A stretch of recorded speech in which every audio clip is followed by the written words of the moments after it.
Au nom du Père et du Fils et du Saint-Esprit. Amen. Le Seigneur soit avec vous. Frères et sœurs, nous célébrons le 30e dimanche du temps ordinaire, année B. Les textes qui nous sont proposés en méditation nous parlent du salut des humiliés. Et donc, pendant les épreuves, pendant ton temps d'humiliation, il faut savoir toujours garder la foi, garder l'espérance, faire confiance au Seigneur.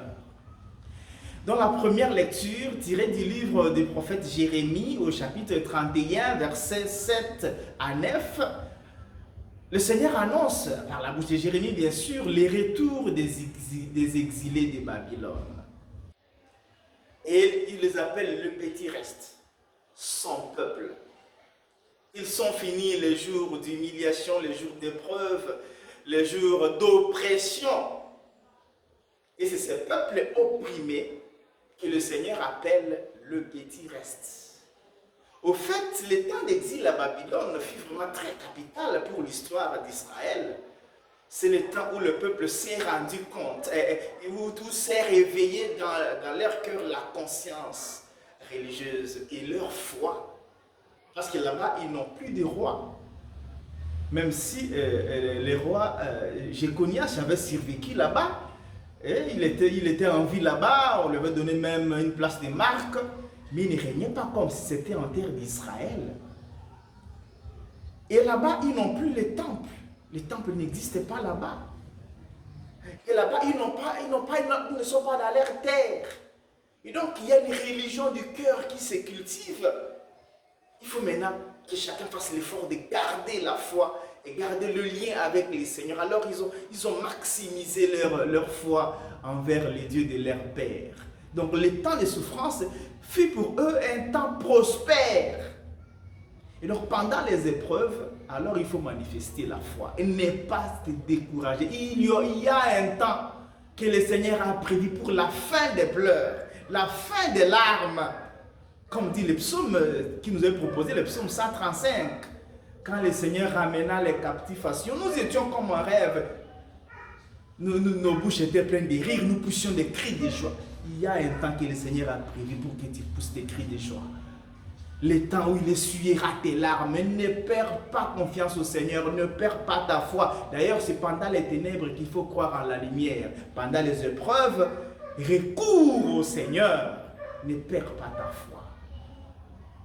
Et Bartimée nous sert d'exemple de foi pendant les épreuves dans la lecture de l'évangile tiré de Marc au chapitre 10, verset 46 à 52. Le Seigneur sort de Jéricho avec ses disciples et une foule nombreuse et un type crie, fils de David, aie pitié de moi. On le rabot, il crie des plus belles. Donc il a une foi têtue, une foi courageuse. Même si les gens les découragent, lui continue de crier. Que personne ne te décourage dans ta foi, dans ton espérance. Que personne n'enlève en toi l'espérance en Jésus-Christ. Qu'on ne te raboute pas, même si on te raboute, continue de faire foi au Seigneur. Ce qui importe, ce n'est pas l'entourage de Jésus-Christ. Ce qui importe pour Bartimée, c'est Jésus lui-même. C'est la réponse de Jésus lui-même. Non pas les gens qui entourent, mais qui aident à accéder à Jésus. Non. Lui, il a gardé foi. Il a crié parce que ce qui importe, c'est lui qu'il suit, c'est Jésus. Et non pas l'entourage de Jésus qui cherche à les rabrouer. C'est ainsi que le comportement des hommes et même des serviteurs de Dieu, ça ne doit pas décourager notre foi, notre espérance. Il faut crier des plus belles pour que le Seigneur réponde. Et quand le Seigneur dit, appelez-les. Ah, le Seigneur t'appelle. Le Seigneur t'appelle, toi qui pleures depuis des années.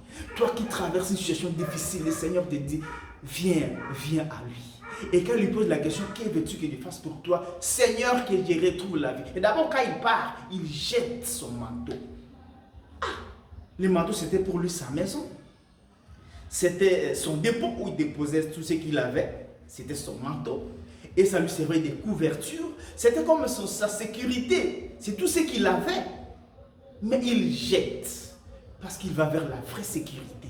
Il va vers Jésus-Christ. C'est pour cela qu'il nous donne l'enseignement pour considérer tout ce que nous possédons comme éphémère, comme passager, comme inutile. Ce qui est utile, important, nécessaire, c'est Jésus lui-même. Que le Seigneur nous aide au milieu de nos épreuves à lui faire foi et à aller vers lui. Lui qui est le grand prêtre. Et la deuxième lecture parle de la grandeur du sacerdoce. C'est merveilleux, la grandeur du sacerdoce. C'est Hébreux chapitre 5, versets 1 à 6. On ne s'attribue pas l'honneur d'être prêtre. On est appelé par Dieu exactement comme Aaron. Non, le sacerdoce, c'est merveilleux. C'est Dieu qui appelle. C'est Dieu qui choisit. Tu peux connaître les faiblesses d'un prêtre. C'est lui que Dieu a choisi. Il n'appelle pas des saints, il appelle des hommes. Il appelle des hommes pour qu'ils nous dirigent vers lui. Il travaille toujours en dehors de nos faiblesses. Et d'ailleurs, le prêtre offre, comme dit la lecture, il prie d'abord pour ses propres faiblesses, parce que lui-même, c'est un pécheur. Que le Seigneur nous aide à regarder Jésus, à le regarder lui-même, et non pas nous attarder à comptabiliser les chutes de ses serviteurs, parce qu'il ne choisira pas un ange pour venir être, il choisit toujours les humains pour qu'ils dirigent les autres humains vers lui. Que ce dimanche, le Seigneur augmente en nous la confiance en lui au milieu des épreuves, parce qu'il y a un temps où il va nous faire rire, où nous crierons des joies. Bon dimanche à toutes et à tous. Que Dieu Tout-Puissant vous bénisse et vous garde. Le Père, le Fils et le Saint-Esprit. Amen.